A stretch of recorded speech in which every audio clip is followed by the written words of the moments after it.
Hashem in this great poetry, in the song Shirat David, how God has helped David in all his wars. So we're up to 36. Mr. David Hayes, would you like to begin reading? Vatiten li. Vatiten li magen yishecha va'anotcha tarbeni. Ken. Vatiten li. God, it's you who's given me magen yishecha. Ken. David had a great defense. He had a great shield. But God is behind that shield. Anytime that David was, his life was under threat in wars and so on and so forth. And every time God saved him, but it was God that saved him, wasn't him. This is not the first time David has referred to God as a magen, as a shield. And what is the second praise at the end of this pasuk? Va'anotcha tarbeni. Anotcha. Do you remember Mount Sinai? Kol anot gvura v'kol anot chalusha. We saw that term. And you answered me humorously, and you answered me. But anotcha there means haramat kol. Okay? When you're psyched up sometimes, you remember when you were psyched up did you play any athletics or something like that? Or everything's just a violin? What? You played soccer? I thought so. We'll be on your team then. Okay? Sometimes you psych yourself up. You raise your voice. Okay? Va'anotcha. He's attributing this, to Hashem. The raising of your voice, tarbeni, that gave me a lot of what? It raised me up, it heightened me, and so on and so forth. Maybe David is referring to the words of God, the calling out of Hashem to David through. Remember, two ways of communication David has had contact with God. One is through prophets, and the other is through divine inspiration. The book of Psalms, of course, Tehillim, he wrote through divine inspiration. But maybe David senses that every time he pleaded to God to save him, as if David heard a raising of a voice. And that tarbeni, that heightened him, that psyched him up, that got him going more and more. So he's accounting everything to Hashem. Go ahead, Idan Lamed Zayin 37.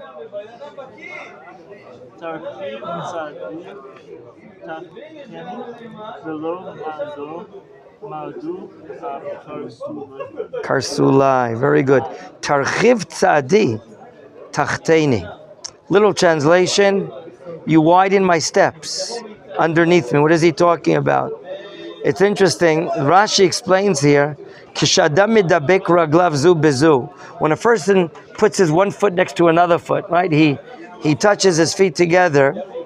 You can't stand a long time with your feet together like that. You can easily fall. But in other words, David's maybe using this as a metaphor. I was in precarious situations. I could have fallen, as if my feet were like tied together almost. But what did you do for me, Hashem? Tarchiv tzadi. What is laharchiv? What is widen? How do you say a street? Rechov. Okay? And a wide area to walk in.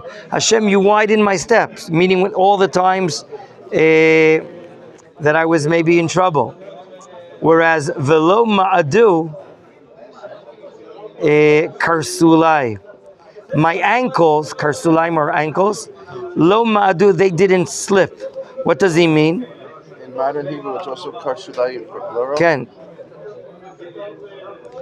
Maybe when your feet are so much together and your ankles are together, you slip, you fall. So every time David was in a precarious situation, security-wise, Hashem saved him each and every time.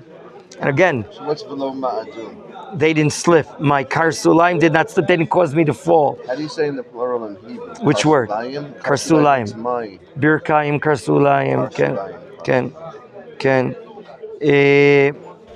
So David is such descriptions of being saved each and every time. Of course, this would come from David's calling out. He already told us at the beginning of the chapter. Every time he had a difficult situation, he called out to God. For David, that's simple. Go ahead, Mr. Adler. What is lo ma'adu? They didn't slip.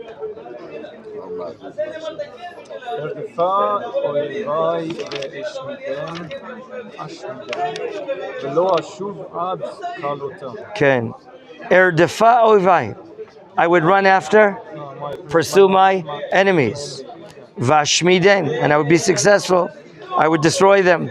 Velo ashuv ad kalotam. David was adamant. He was very stubborn. He would not, give up or do 70% or 80%. I don't want to say we're calling him a perfectionist, but in war tactics, etc., David was known not to return from the battlefield until finito. Everything was finished. He completed everything. Velo ashuv ad kalotam, until he was persistent. In other words, we're seeing here the attribute of persistence. And of course, he learned that from Hashem. He would wipe them out. What else did I want to add to this? That's a simple pshat. Would you like to read for us? V'achalem, Pasuk 39. Lamitet.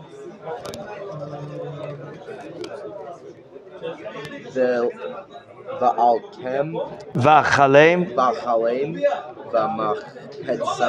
v'emchatzem, velo yakumun vetezron. No, you skipped a line maybe. Vayiplu. Techet regel. Raglai. Very good. V'achalem. Vayichulu. Remember the word vayichulu in Genesis? Right. So v'achalem. I would, totally wipe them out. V'emchatzem. I would press them. Velo yikumun. They wouldn't get up. In other words, the enemies that I fought would not have a second chance. So David's getting limchotzotam. Again, I would press them. I would wipe them out. I would wound them so much they wouldn't be able to get up. Vayiplu tachat raglai, and they would fall. Could be hand-to-hand battle.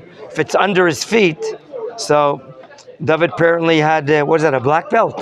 What do they call those belts? I also have a black belt. Let me see over here. So David would be very, very persistent, and you make sure the enemy is wiped out.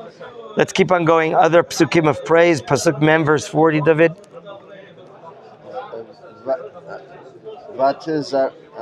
Vatazreni chayil lemilchama, tachria kamai tachteni. Wow. Wow. So many words that he uses as well in Tehillim. We'll get to see that tomorrow, God willing. Vatazreni chayil lemilchama. Which bracha do we have in the morning?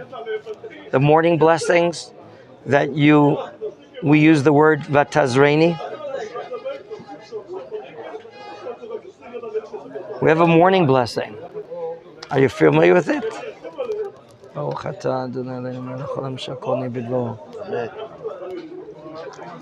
Anyone remember it? Ozer, Yisrael, Bigvura. What does the bracha mean? Ozer, Yisrael, Bigvura. God girds Israel with courage.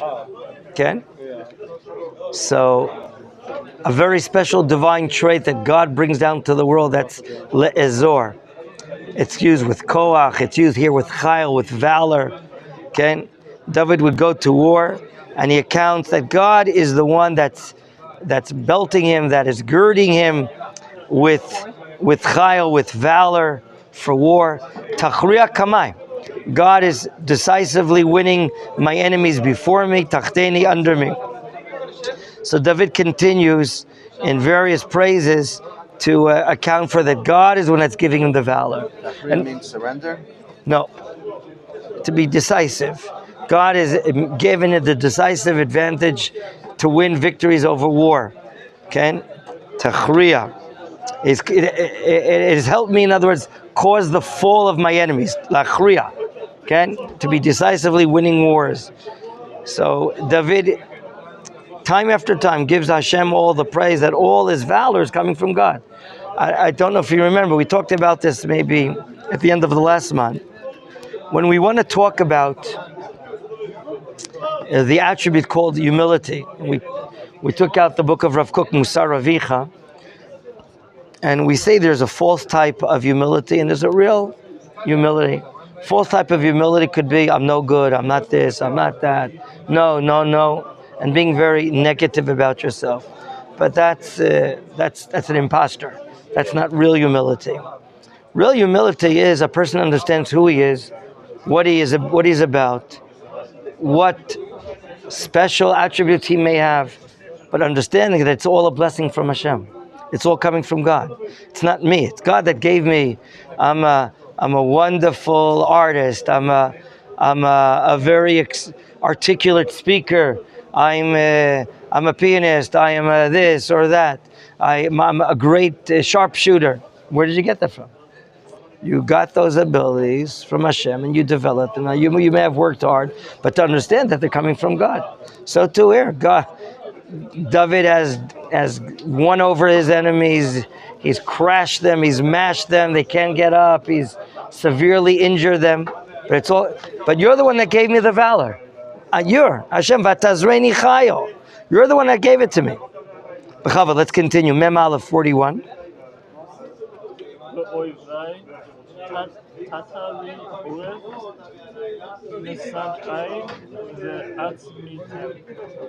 Okay. Ve'oivai, my enemies, tatali oref. They gave me their, what is an oref? Their neck. What does that mean? I mean, like that's one of the spots here. Right. You're right. So we're not talking here, to my understanding, is that it's like they succumbed to me. They what? They succumbed to me? No. They were stubborn. No. What does it mean they gave me their neck? Am kashay ora. That means they turned around and fled. Okay. Tata, from the word natata, or you gave, or you did. My enemies mean there are times that happen that they try to escape. Misanai, you see the parallelism inside the poetry here. Oivai is parallel to the word misanai. My enemies and my enemies. And what did I do to them in any event? Vatzmitem. Okay? Well, I would wipe them out. It's not that David the Melech had New Balance sneakers and he ran the 109.2 or 9.3. It's that God gave him the abilities of hot pursuit. Even those enemies that ran away. So, David keeps on talking about that. Yes, David Adler. Mem Bet 42.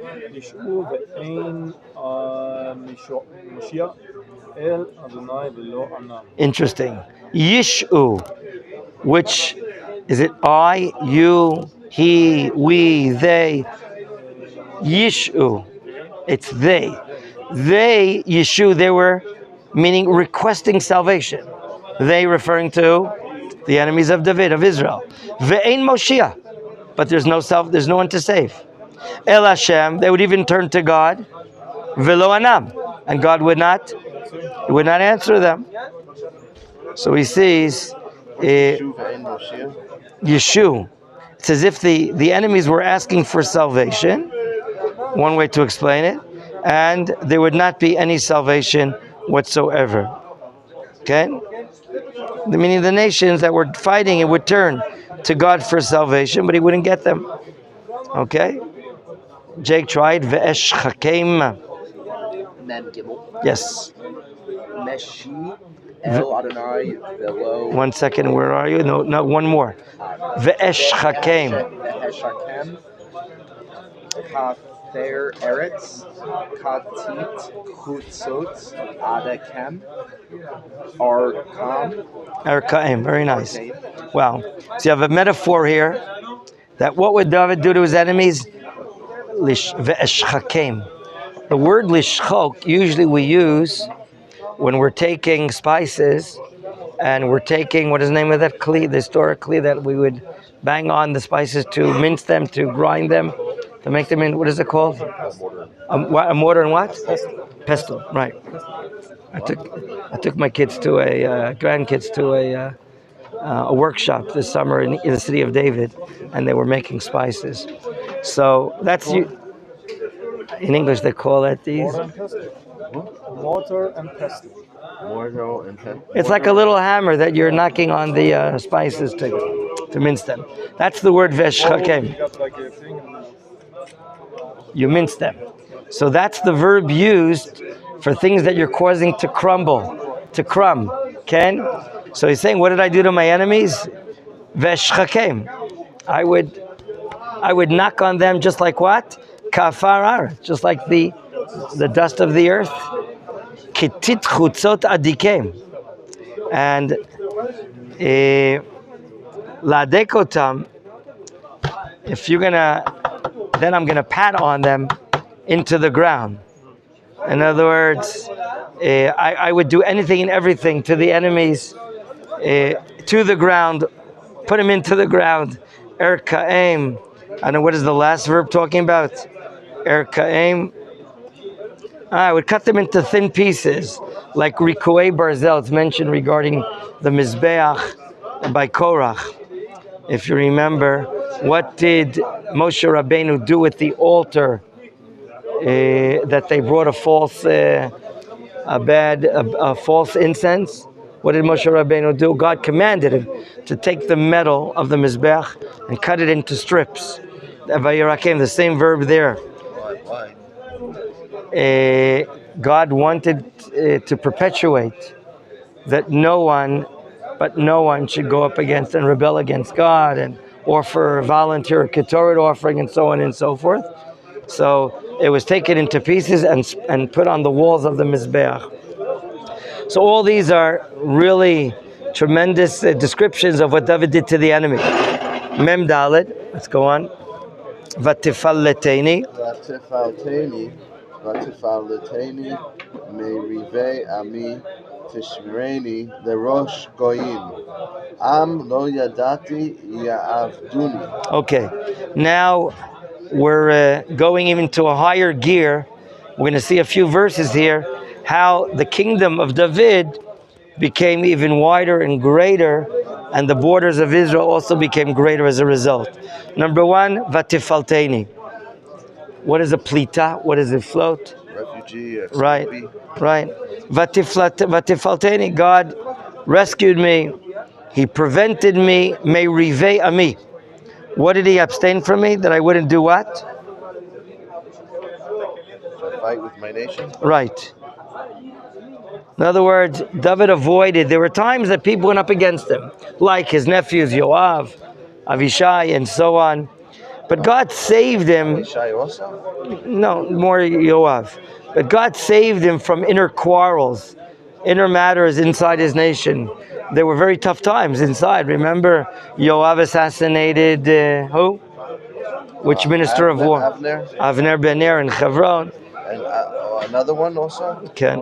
Avshalom. David gave an order not to have him killed. David wanted to make sure things are on quiet waters. Yoav killed Avshalom? Yes. So here, Vatifalteni me rivea me. God saved me from quarrels with my nation. Tishmereni lerosh goyim. God rescued me, saved me, that I can be a leader above and beyond who? The nations of the world. Upon who? Am lo yadati yavduni. What does the last statement mean? Am lo yadati yavduni. Nation that did not know me will serve me. Am asherhem omer. I don't know. Okay, in other words, they were nations. Remember, David conquered or freed all the lands of greater Eretz Yisrael promised to Avraham Avinu. He went all the way up to the Turkey-Iraqi borders, all the way up northeast. Okay, so he reached nations that didn't know God, didn't know Israel, and they became subservient. How? Paying taxes, this and that. Okay, David reached great heights of bringing all the lands of Israel promised to Avraham Avinu. So maybe the words Am lo yadati, a nation that doesn't know me, a nation that's from so far away that didn't know who Israel's about. Continue, Memhei.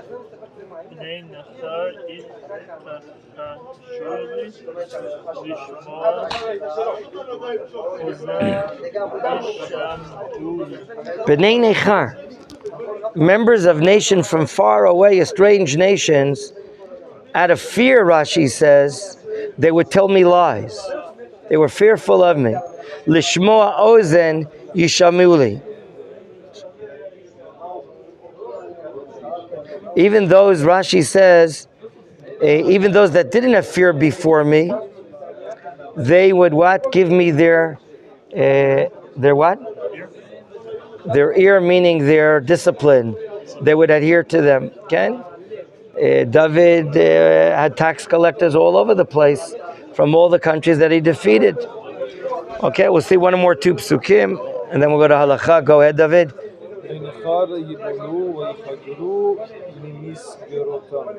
Okay, B'nai Nechar again. Those members of nations that are estranged, that are far away, what's happening to them? There were great empires during David's time. Assyria, Mitzrayim, who else? Ammon, Moab. They withered away. Although Mitzrayim, really, we didn't see David fighting war against Egypt. Sidon up north, right? So there were people far, far away that just withered away. V'yachkaru, and they were fearful of their closed places, meaning even sitting in cities that were protected with walls, still had fear for me. Okay, we'll stop here, B'ezrat Hashem. We'll continue tomorrow. Vayachkaru means what?